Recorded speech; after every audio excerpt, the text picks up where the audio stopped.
দেখো মা লাল শাকগুলো তুলছে, কেনা নয়, টাটকা টাটকা শাক। মেয়াও যাচ্ছে।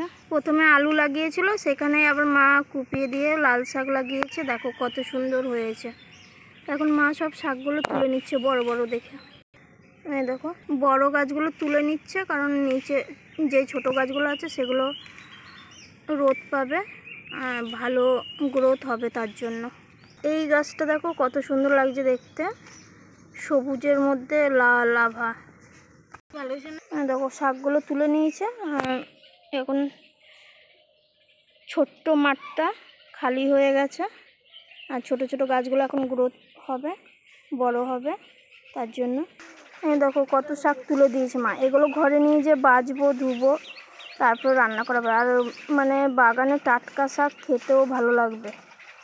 এখন বাগানটা থাকাতে এখন টাটকা টাটকা জিনিস খাচ্ছি, কিন্তু যখন ঘর হবে তখন আর হবে না হয়তো, কিন্তু তবুও চেষ্টা করা যাবে যে পারা যায় কিনা। আমার গাছগুলোতে জল দিয়েছে।